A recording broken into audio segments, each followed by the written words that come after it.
Okay, my head's not cut off this time. Great. And you are? I'm Jeff Schick with the Small Business Development Centers. In where? Where are we? We're in Columbus, Ohio. Columbus, Ohio. And you are? I'm Joshua Cook, CEO of EcoChem Alternative Fuel. Wonderful. And what we're going to talk about is, see, this is a government bureaucrat, who's helping this young entrepreneur. And tell us about the services, Jeff, that you have here. The Small Business Administration provides funding to all of the states to put together an infrastructure of humans who talk to business and industry about business planning, market planning, financial planning. Josh is an example of the kind of businesses that come to us looking for the planning side, the coaching side to develop a new business. So you're like a free consulting service for entrepreneurs to come to, and they're looking to start a business? That's correct. Congress identified SBA to have two broad purposes. One, to have small business loans and to have small business assistance programs, and we're a part of that assistance infrastructure across the state, or across the country actually. They send money to the state of Ohio. The state of Ohio matches those dollars, and we use those to hire people like myself as consultants with business experience coaching the new entrepreneurs. Wow. So now if I wanted to say, I would do, and you have an energy-related invention, right? That's correct. All right. And what is it? Just a little bit about it? The EcoChem Alternative team has basically created a refining process that creates a hotter, faster, more complete combustion diesel fuel. So it's a better diesel product. That's right. For people who use diesel fuels, right? That's correct. So you were sitting there and had this brainy idea and said, what am I going to do with this great idea? Is that... Well, it didn't exactly happen that way. We have an incredible team of engineers that, we looked at some technologies and kind of put two and two together, literally. And, with some marketing and some branding strategies. And through a unit, a team effort, we've been able to do some great things.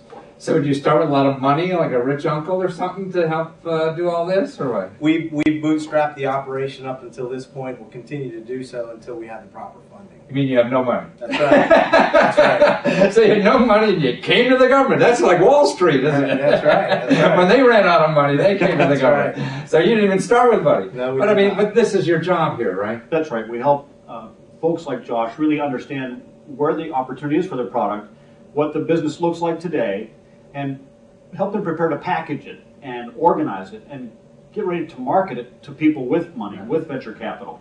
He's not even ready for loan money yet. He needs very early money. He needs friends and family who are rich, or he needs angel investors or venture investors. He couldn't even go to the bank today because he's too early on in the development of the business. So, and you help him with every stage? We're trying to. Actually, he came to us with his ideas, and mostly what we're doing is I would say, coaching and helping him see the mistakes he could be making. Mm-hmm. As you can tell, he's very energetic, and he knows where he wants to go. He knows there's a niche in the market for his product. He wants to take that product there. So we're helping him steer away from the big mistakes and coaching him over the little mistakes.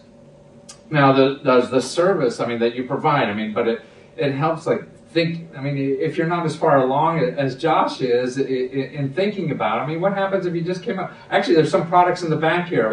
If people, these are people you helped with, right? Yeah, we have a whole program focused on new technologies. This product is a latch for semi-truck doors when they're open, and it latches the door in place more solidly. This fellow came to us with the idea, but had no plans on how to find a market channel, approach the market channel. He could build it, he could weld it, he could paint it, but that was as far as he could go.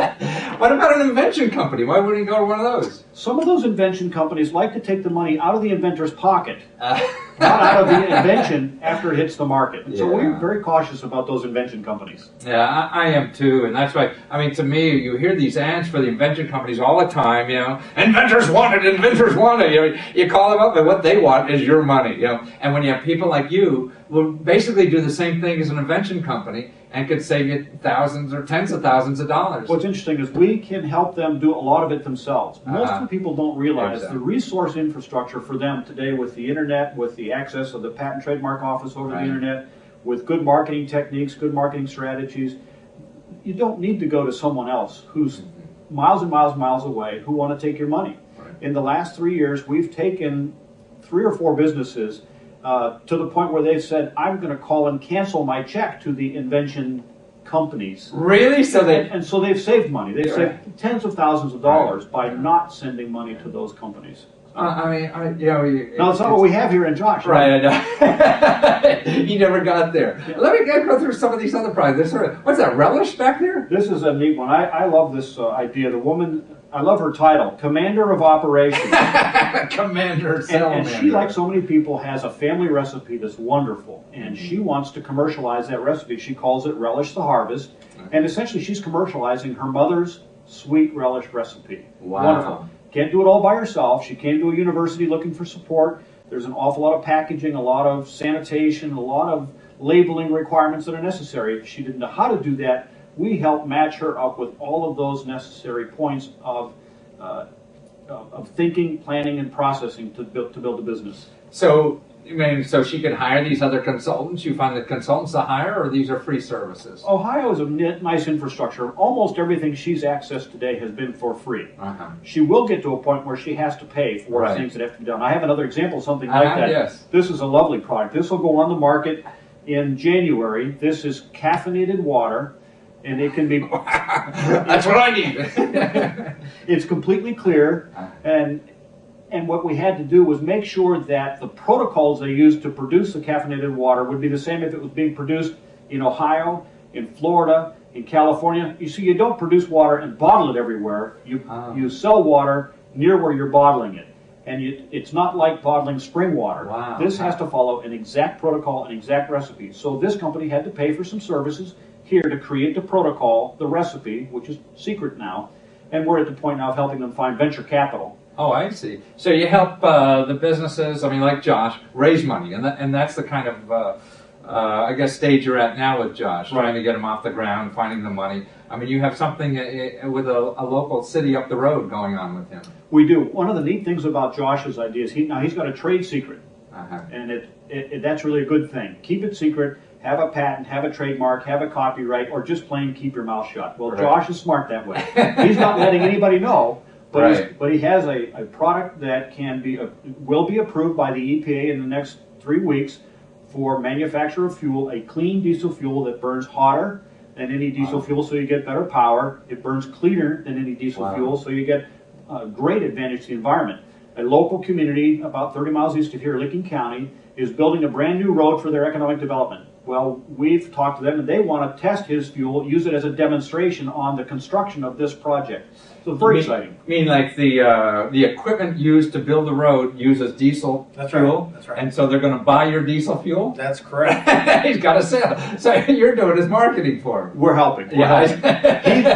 Josh knows marketing. Right. He, like yourself, a tremendous Yeah. amount of energy, a lot of insight, and he doesn't quit. He's persistent. He stays with it, stays with it, stays with it. He knows And that's every why- morning he wakes up to sell his business. To me, the question mark soon is, Josh could do anything, he doesn't know where to go. You have to ask the question, how would he know about, what is that, ex-Air Force base or wherever he's going for that economic development thing? That's exactly right. And that's you don't know the questions to ask, or your service. People out there, they have a relish, the idea or whatever, and they want to spend thousands of dollars because you don't know your options in this world. And that's what frustrates me so much.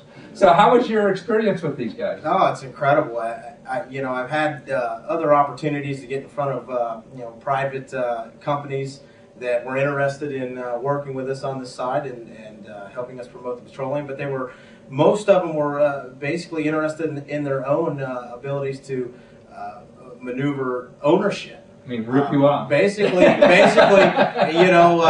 Dog eat dog out there. It's 10% for the owner, 90% for see. the capital contributor. So, it's a breath of fresh air to be able to come into, an establishment like this, to have, someone as solid as Jeff and Michael Bowers and just the team that they have at their fingertips. 25 years of experience. It's just it's simply it's priceless. To have that and the comfort to know that they're not just going to steal it from you. Their motives are simply to improve economic development. And that's, I can't get over how people think of using the government services last, and they'll go and pay somebody whose really motive is just to get your money. I mean, if somebody's helping you out there, right, a private company, their motive is to get more money from you That's one right. way or another, That's right? That's right. Now, Jeff's motive is just to help you. It's incredible. That's all it is. No motive. I mean, that's what. Why not everybody understand this? But it's the same, actually. Like I see credit counseling services out there. The government provides free stuff. They're giving experts. You know, like Jeff's an expert, 20 years of experience. They give them money to help credit counseling for free. And these hucksters on late night TV, I know they have to spend a lot of money on those commercials, and they have to get that money back from them somehow. And all this stuff is out there. Wonderful. Now, so you're half funded by the federal government and half funded by the state. That's right. It's a partnership. The Small Business Administration provides money to the State of Ohio's Department of Development. In the Department of Development, they manage that federal dollar and bring it to the local communities all across the state of Ohio. We have 30 offices. Some of them are targeted specifically to manufacturing and technology. That's where I am. That's why Josh came to me. We do commercialization and product design and development. We have others that look at every type of business, general business community, and we have services around international trade support when he's ready and he wants to go 2 miles north to Windsor and start selling his product offshore. We have an expert in international trade. If he wants to work with the federal government in selling his fuel to the federal vehicle fleet, we have procurement experts in our program as well. So it's very broad-based. And as you said, the purpose is to help us network smaller businesses into business opportunities, market their business opportunities, and make sure they do it with the right kind of financial backing and not get their ideas stolen by people who are just after their money. Now, what's the government's motive to do this? Why does the government do this? Overall, it's economic development in a broad term, but in Ohio, our program has a tremendous focus on innovation, on new products.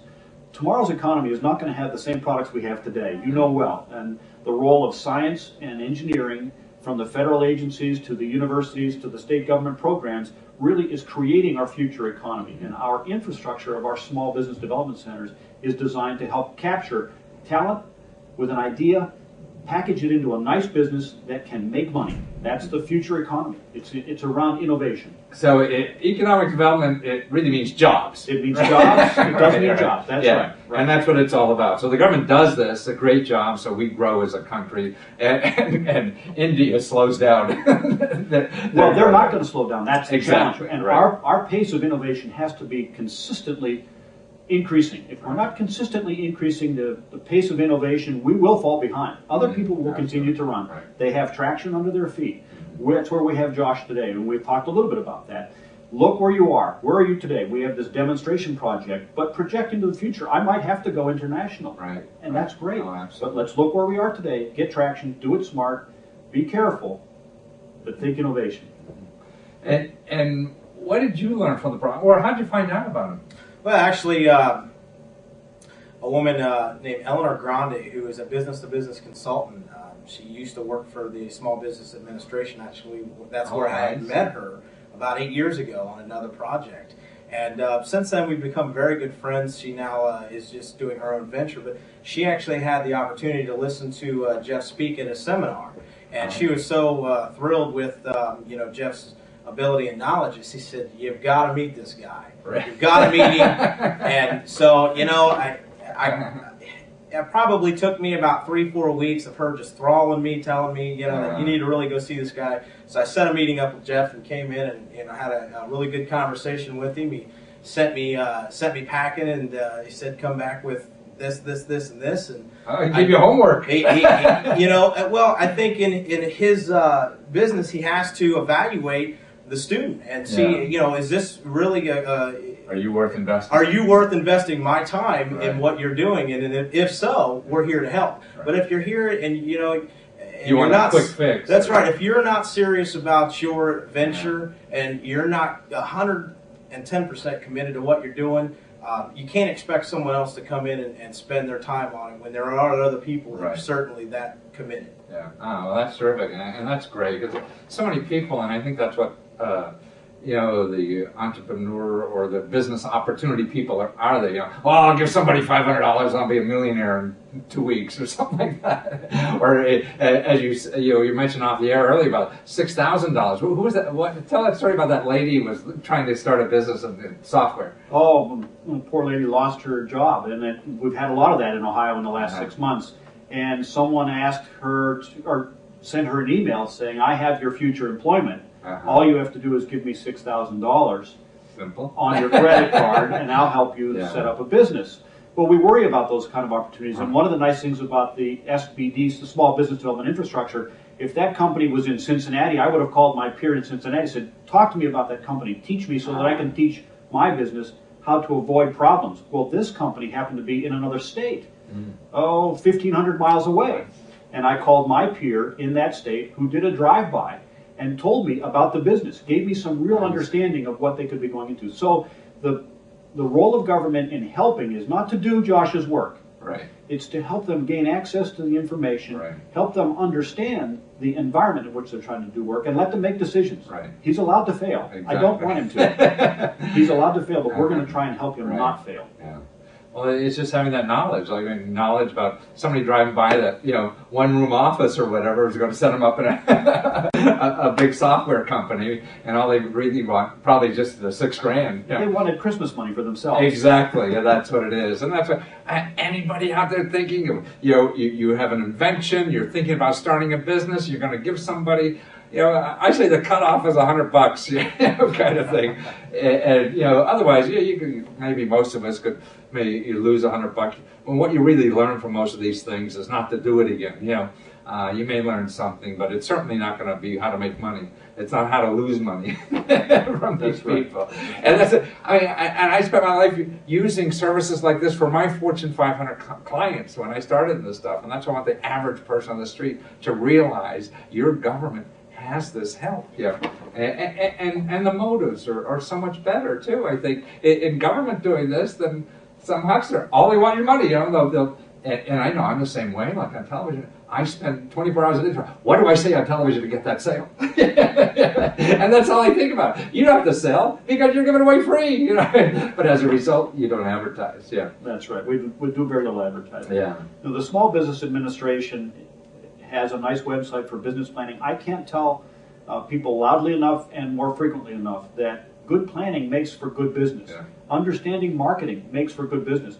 Josh knows that there is one secret to his success, and that's having his secret product protected and marketing like crazy at the right time, into the right business channels, to the right executives. That's it. What was your biggest surprise about using Jeff and the services? The network. It's enormous. It's an enormous network of. There's so much ethics that are involved with this network, and it's just a trust. The value of trust is so important to our organization and what we're doing because of trade secrets and because of branding and our marketing messages. They're they're important to us, and we've worked very hard on them. And to have the secrecy, if you will, or at least knowing that it's not going anywhere, is really important to us. And like I said, we go back to the network. It's massive. It's enormous, and it's been built over 20 plus years, and it spans all over the United States and even globally. So. How many centers are there like this right now? In Ohio, we have more than 30 centers. So what we got, about 3,000 around the country? Nearly that, that's right. And at every territory of the country as well. Dominican Republic and Guam, I see. etc. Really? They all have small business development center programs as well. We're a part of a national system. There is a association of small business development centers. So you really fall into a network of folks. They, as I said, work with general business. There are a number of SBDC programs nationwide now that are targeting specifically to manufacturing, technology, new product design and development, really around innovation. As I say, the future economy is about moving innovation in and around business all the time, changing what you're doing. How about a relish kind of lady? Well, that's an interesting thing. You're taking an old idea, and there are going to be some innovations in packaging. There are going to be some innovations in marketing that are necessary for her. It's an old recipe, but exactly how she does it, how she hits her market channels, can be different than the other relishers.